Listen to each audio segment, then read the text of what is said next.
Hi హ్మ్. Hello నమస్తే. నేను జర్నలిస్ట్ అనీష్. గుంటూరులో జరిగిన సంఘటన అందరం చూసాం.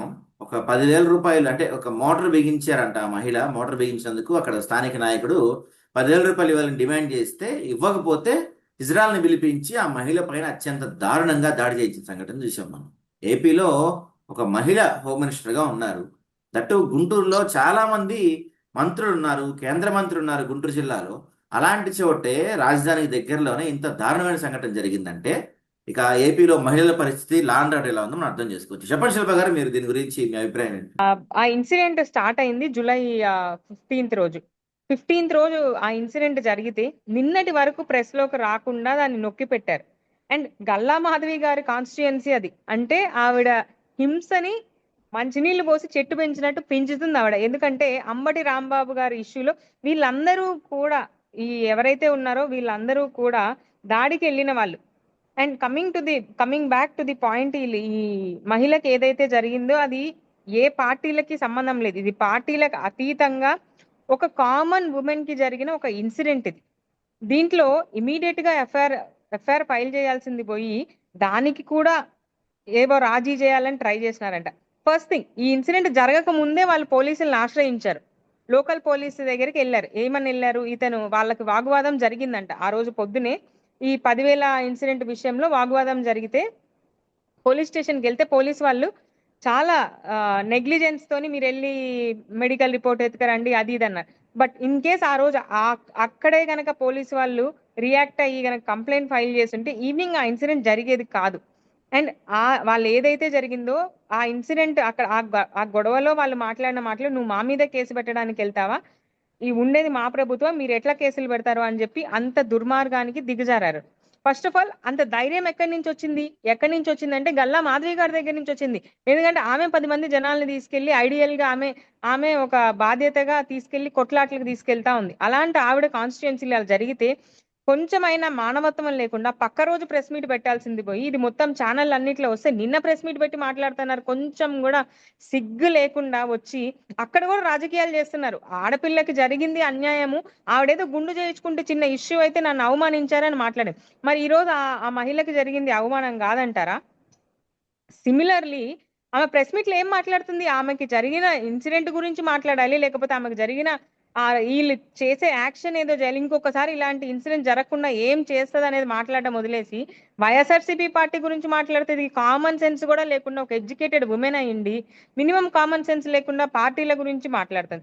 ఇంకా నిన్న సాయంత్రం 7 దాకా ఉమెన్ కమిషన్ నిద్రపోతుంది. 15వ తారీఖు ఇన్సిడెంట్ అయితే మళ్ళీ అక్కడికి వచ్చి కూడా కనీసం ఎంపతి లేకుండా ఉమెన్ తోని బయట రజనీ గారితో గొడవ పడుతున్నారు. అసలు ఉమెన్ కమిషన్ అన్న ఆవిడకి కొంచెమైనా మానవత్వం అనేది ఉందా? అంత ఇన్సిడెంట్ జరిగితే ఇమ్మీడియట్ గా రియాక్ట్ అయ్యి సుమోటో కింద తీసుకొని చేయాల్సిన ఒక ఇన్సిడెంట్ ని ప్రెస్ ఇష్యూ చేస్తే కేవలం కేవలం ఈ రోజు అది బయటికి రావడానికి కారణం మీడియా మాత్రమే. దానికి కారణం Sakshi media is the first person to telecast it. Media లేకపోతే ఈ రోజు ఆ ఇన్సిడెంట్ బయటికి కూడా రాదు. ఈ ఈ 2 సంవత్సరాలు అనేది పక్క పెడితే అసలు గుంటూరు చుట్టూ ఏం జరుగుతుందండి? లాకప్ డెత్లు అంటున్నారు. ఆ ఉమెన్ మోడెస్టీకి ప్రాబ్లం అవుతుంది, లా అండ్ ఆర్డర్ ఇష్యూ వస్తుంది. ఇవన్నీ గుంటూరు చుట్టూనే జరుగుతున్నాయి. అంటే అక్కడ ఏమంటారు, రాష్ట్ర నడిబొడ్డులోనే దిక్కు లేదు. ఇక మిగతా అంత పరిస్థితి ఏంటండి రాష్ట్రంకి? దీనికి నైతిక బాధ్యత మొత్తం గల్లా మాధవి గారు తీసుకోవాలి. ఎందుకంటే ఆవిడ చెప్తున్నారు నేను గ్రీవియన్స్ చేస్తాను ఎవ్రీ వీక్ అని. ఆమె గ్రీవియన్స్ తీసుకొని కరెక్ట్ యాక్షన్స్ తీసుకొని ఉంటే ఇంకొకడు ఆడపిల్లని ముట్టుకోవాలంటే భయపడేవాడు. ఆ భయం లేకుండా వాడు ఆ పని చేసినాడంటేనే అర్థమవుతుంది ఆమె చేసేది. ఆమె అసలు ఎవరు పట్టించుకోవట్లేదు, ఆమె గ్రీవియన్స్ లో ఏం చేయట్లేదు, నామకే వాస్తు గ్రీవియన్స్ అని పెట్టుకున్నారు అంతే. ముందు ఆమె చేసిన అరాచకం గురించి గ్రీవెన్స్ యాడ్ చెప్పుకోవాలా? అంబటి రాంబాబు గారి మీద ఆమె చేసిన అరాచకం మీద గ్రీవెన్స్ యాడ్ చెప్పుకోవాలా? ఆమె చూపించిన దారే కదా వాళ్ళు కూడా ఎంచుకుంది. అంతే. ఆమె చూపించింది కదా. ఆయన what do expect from TDP by? TDP నుంచి ఏం ఎక్స్పెక్ట్ చేస్తున్నావు నువ్వు? 90% ఇది గుండా ఉన్న పార్టీ పార్టీ అది. సాయి చైతన్య గారు, ఇది 90% గుండా ఉన్న పార్టీలకు పార్టీ అతీతంగా అది. అవతల జరిగింది ఒక సామాన్య మహిళకి. It has nothing. అవును, టీడీపీ నుంచి వాట్ డూ ఎక్స్పెక్ట్? 90% గూండాలు ఉన్న పార్టీ నుంచి, బీజేపీలో 90% గూండాలు ఉన్న పార్టీ నుంచి, రేపిస్ట్ చింతమనేని ప్రభాకర్ లాంటి రేప్ కేసులు ఉన్న పార్టీ గురించి ఏం ఎక్స్పెక్ట్ చేస్తున్నావు? వాళ్ళ నీతి న్యాయానికి వాళ్ళు ఏమన్నా ఇదే? ఆబ్వియస్లీ ఇప్పుడు గూండాయిజం ఆవిడ చేసే అదేగా వాళ్ళు ఉంటారు చెప్తున్నారు, కదా. గల్లా మాధవి గారు వచ్చి నీతికి న్యాయానికి చట్టానికి ధర్మానికి అని మాటలు మాట్లాడుతున్నారుగా. సి గల్లా మాధవి గారు ఎన్ని అర్థం మాకు అవసరం లేదు చేసుకోవాలి స్వామి, మాకు people are Tirumala watching laddu, లేకపోతే రామ మందిరం ఇంకోటి ఎన్ని చాలు కాదు మాకు. కాదు ఇంకోటి కాదు ఇంకోటి ఇప్పుడు వీళ్ళు ఏం చెప్తున్నారంటే మేము వాళ్ళని సస్పెండ్ చేసాం వెంటనే అరెస్ట్ చేసామని చెప్తున్నారు. వెంటనే అరెస్ట్ సస్పెండ్ చేస్తే వాళ్ళ చేయలేదు, పైన ప్లీజ్ సస్పెండ్ చేయలేదు, విఆర్ కి మాత్రమే పంపించారు. సస్పెండ్ కాదు చేయడం కాదు అంటే కాదు జాబ్ కాదు నుంచి కాదు కాదు అది కాదు ఎవరైతే ఆ పార్టీ మనిషి ఉన్నారో అతని పార్టీని సస్పెండ్ చేశారంట. ఓ ప్లీజ్ అయితే సాయి గారు, ఏంటండి ఎన్ని వాళ్ళ సస్పెన్షన్ పైన పెట్టిన చూడలేదు. మళ్ళీ కాదు వాళ్ళ అరవ పైన పెట్టిన శ్రీధర్ అనే ఒక కేసులు ఏంటి వ్యక్తి అసలు జైలు కాదు వాళ్ళ వెళ్ళిపోయి పైన పెట్టిన కేసులు ఏంటి అసలు వాళ్ళు చేసిన పనికి ఆ కేసులు సెక్షన్లు సరిపోతాయా? వాళ్ళు సస్పెండ్ చేసి 502 స్టేషన్ ఒకటి వేస్తారు. సెక్షన్ రిఫ్లెక్ట్ అవుతుందండి, అది పెట్టలేదు. ఓన్లీ 115 ఒకటి 302 ఒకటి పెట్టారు, బట్ కంప్లీట్ గా పెట్టలేదు అన్నది again it is my personal opinion on the sections. Modesty of women case ఒకటి పెట్టారు, అటెంప్ట్ టు మర్డర్ అది పెట్టలేదు, ఎందుకంటే it was very heinous, she was injured badly. అవును చాలా సెక్షన్స్, సస్పెన్షన్ కొన్ని సెక్షన్స్ పెట్టారు బట్ సస్పెన్షన్ కొన్ని గురించి మనం సెక్షన్స్ పెట్టలేదు చెప్పాలండి. కూడా. సస్పెన్షన్ లో గాడు జనసేనలో వైఫ్ గైఫ్ అంటే వాడికి కూడా సస్పెన్షన్ ఇచ్చినారు. ఈ రోజు వాడు కూడా సస్పెన్షన్ లో మారుతూనే ఉన్నాడు. వాళ్ళ అది సస్పెన్షన్ వదిలేయండి చైతన్య గారు, అది వదిలేయండి. ఇప్పుడు ఈమె ఉమెన్ గురించి మాట్లాడుతుంది కదా, అరవ శ్రీధర్ ఎవరండి? ఆయన మీద ఎన్ని ఉమెన్ ఆరోపణలు ఉన్నాయి, సిగ్గు లేకుండా అతను వెళ్ళి నిన్న ఎవరు అన్అపాలజిక్ సనాతన ధర్మితో తీసుకెళ్లి ఏదో ఇచ్చి ఫోటోలు తీసుకొని పెడుతున్నారు. మరి ఇప్పుడు పవన్ కళ్యాణ్ గారు ఎక్కడ దాక్కున్నారు?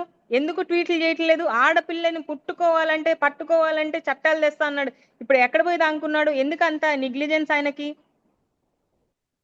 ఈ విషయం గురించి మాట్లాడాలి కదా, పెట్టాలి కదా ప్రెస్ మీట్, లేకపోతే ట్వీట్ పెట్టాలి కదా. అదే అనితమ్మ గారి మేకప్ అనగానే వచ్చి ట్వీట్లు పెడతారు. కొంచెమైనా అసలు మాట్లాడమే. తిరుమలలో లడ్డు కల్తీ అయితే మటుకి హిందువుల మనోభావాలు అసలు భయంకరంగా మనోభావాలు దెబ్బతిన్నాయి. కానీ రామ మందిరంలో రాముడు చెప్పులు ఎత్తపోతే మనోభావాలు దెబ్బతినవు.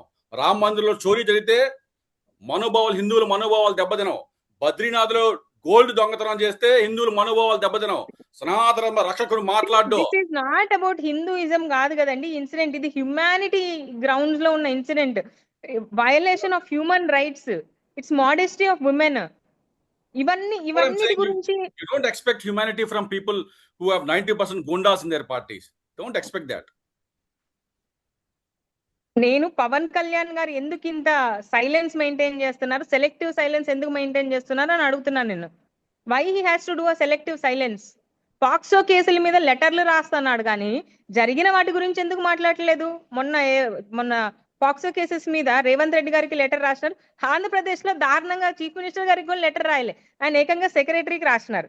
అంటే హీ హాస్ బైపాస్డ్, వీళ్ళ దగ్గర ఏమేమి పని అవ్వదని చెప్పి వాళ్ళకి లెటర్లు కూడా రాయలే. హోమ్ మినిస్టర్ అయితే లెక్క కూడా చేయట్లేదు పవన్ కళ్యాణ్ గారు. అయితే ఇప్పుడు అంటే ఈ సంఘటన జరిగింది, ఇప్పుడు ఇది ఫస్ట్ కాదు, ఇలాంటివి మనం చాలా చూసాం. మొన్న మధ్య ఏరియా పేరు నాకు గుర్తులేదు, ఏదో డైలీ వడ్డీ గురించి అనుకుంటా ఒక మహిళని పక్కనే చిన్న కొడుకుంటే చెట్టుకు కట్టేసిన సంఘటన కూడా మనం చూసాం. మీకు గుర్తుండే ఉంటుంది, చెట్టుకు కట్టేసి ఒక మహిళని దారుణంగా టార్చర్ చేసి. అంటే ఇన్ని వరుస సంఘటనలు జరుగుతుంటే ఇప్పుడు ఏదైనా ఒకటి జరిగిందంటే సరే పొరపాటుగా జరిగిపోయింది, ఏదో జరిగింది అనుకోవచ్చు. ఇన్ని వరుస సంఘటనలు జరుగుతున్నా ఎందుకు స్ట్రిక్ట్ యాక్షన్ ఉండట్లేదు? ఏం చేసినా నడిచిపోద్దులే అనే ధైర్యం జనాల్లోకి ఎందుకు వచ్చింది? ఎవరేం చేస్తారు మమ్మల్ని అని ఒక ధైర్యం అయితే ఖచ్చితంగా ఉందండి. రూల్ ఆఫ్ లా ఒకటి జరగట్లేదు, ఏమంటారు, వ్యవస్థలు వాటి పని అవి చేయకుండా పొలిటికల్ పార్టీలకి పనిచేయడం మొదలు పెట్టారు. ఒక కామన్ పర్సన్ ఈ రోజు నేరుగా పోలీస్ స్టేషన్కి వెళ్ళి ఎంతమంది కంప్లైంట్ పెట్టగలుగుతున్నారు? ఇంక్లూడింగ్ మీ, నేను కూడా పెట్టలేకపోతున్నానండి. ఇక మా పరిస్థితి ఇట్లుంటే సామాన్య వాళ్ళ పరిస్థితి ఎట్లుంటది? ఇక్కడ ఎక్స్ ఎమ్మెల్యేలకి దిక్కు లేదు, ఉమెన్ ఉన్న ఎక్స్ ఎమ్మెల్యేలు ఎంపీలకి దిక్కు లేదు ఈ రాష్ట్రంలో. మళ్ళీ వీళ్ళు వచ్చి నారా లోకేష్ గారు వచ్చి మా మదర్ నాకు సంస్కారం నేర్పారు అని మాట్లాడతారు. ఏం సంస్కారం నేర్పారండి? ఇదా అండి? ఇంకొక నిన్నెవరో అనలిస్ట్ అంట బిలో ది బెల్ట్ అని మాట్లాడుతుంది. అసలు ఆ లాంగ్వేజ్ లోనే అర్థమైతుంది ఆమె ఏంటి, ఆమె క్యారెక్టర్ ఏంటి అనేది.